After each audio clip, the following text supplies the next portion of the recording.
What's up, guys? Today I'm going to be giving my predictions for UFC 307, Khalil Roundtree versus Alex Pereira, and Raquel Pennington versus Juliana Pena, because everyone cares about that fight. But yeah, let's get right into it. Let's not waste any time.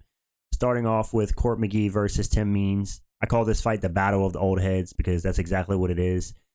Court McGee is 0-3 in his last 3 fights, and Tim Means is 1-4 in his last 5. This is literally the Battle of the Old Heads. With that being said, I will take Tim Means by a 29-28 decision. I think he's going to outwork Court McGee over 3 rounds. And yeah, we'll see Means win a decision. So that's my prediction for the opener.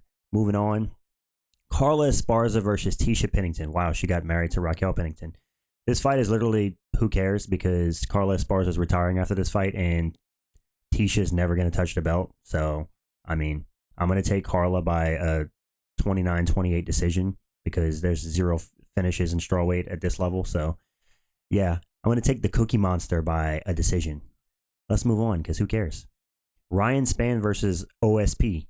Now, we got an old head OSP versus a low IQ Ryan Spann. Ryan Spann's 0-3 in his last 3 fights, and OSP's 2-3 in his last 5. So, but OSP, he's 41 years old. I know Ryan Spann has low IQ, but he is super athletic, and I think he's going to KO Ovince St. Preux stiff, probably towards the end of the first round. So I'll go Ryan Spann via a first round knockout. And yeah, let's move right along. Cesar Almeida versus Ihor Potieria. Now, Ihor Potieria, what is he, 1-3 in his last 4 in the UFC? Cesar Almeida barely lost to Roman Kopylov. He's an amazing kickboxer, so I think he's going to school Ihor Potieria on the feet. I don't think he'll finish him. I think he'll win a 30-27 decision over Ihor Potieria. And Ihor Potieria, once he loses, bro, it's probably time to get cut from the UFC. He ain't looking too hot these days. So, I mean, his tattoos are cool, but he needs to work on his fighting. But yeah, give me Cesar Almeida by a 30-27 decision.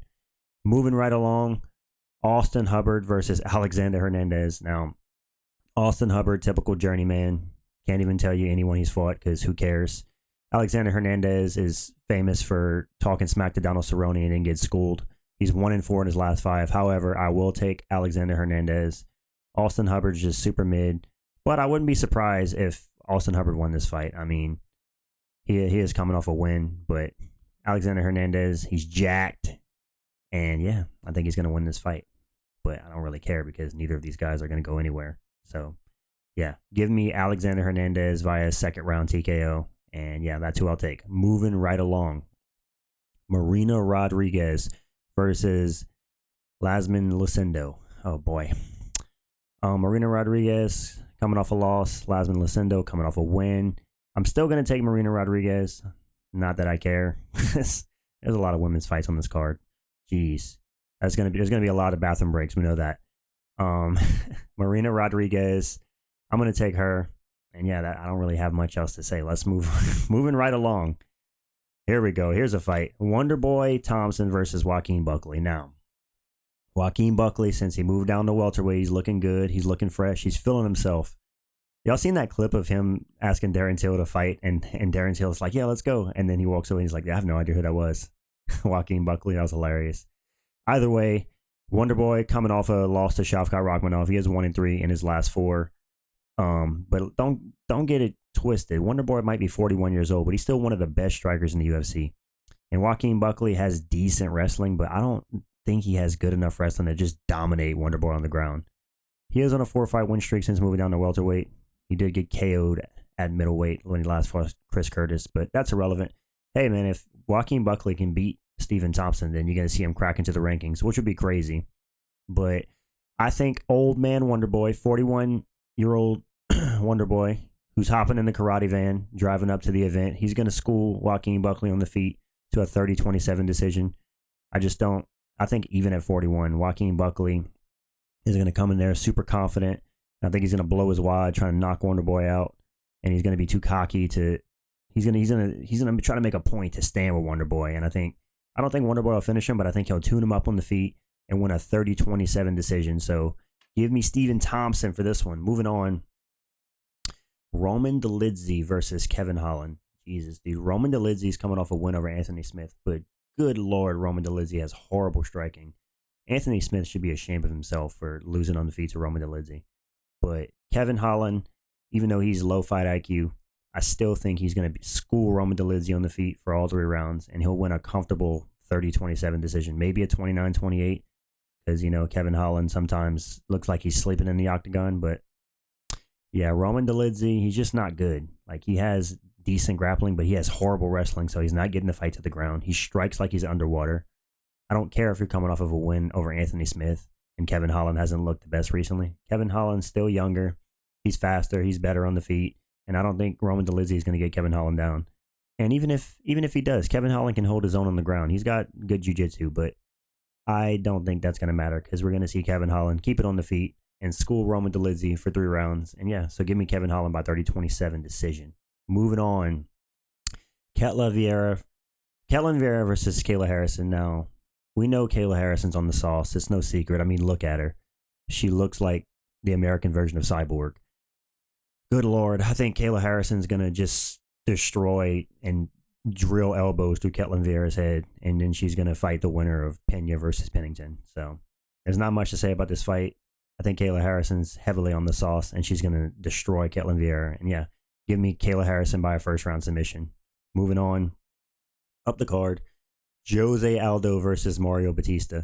Now, Mario Batista is on a 6-fight win streak, which is impressive at bantamweight, but he's fighting the sauced-up 37, 38-year-old Jose Aldo who just came back and beat Jonathan Martinez. So I don't know, man. This is enticing to pick Aldo.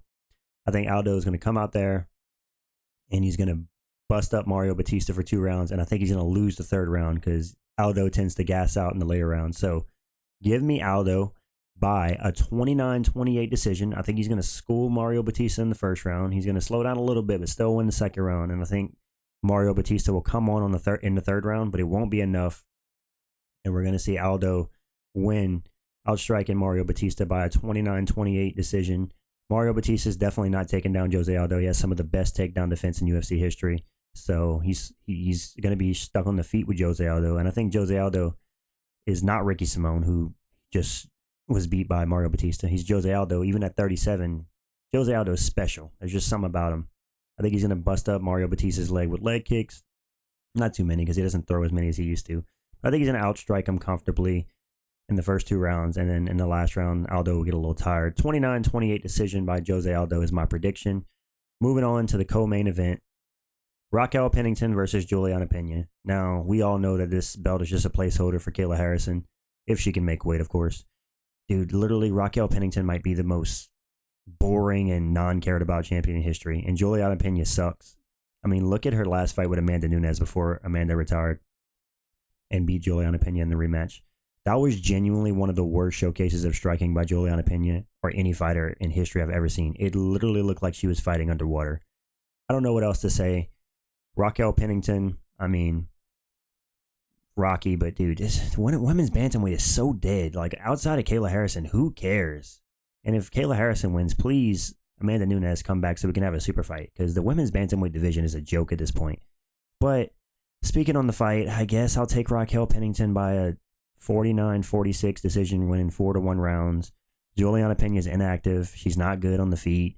She got a fluke submission against Amanda Nunes and then started trash talking everybody. Notice how Juliana Pena hasn't said anything about Kayla Harrison because she knows she'll get smoked because Kayla Harrison's on the sauce.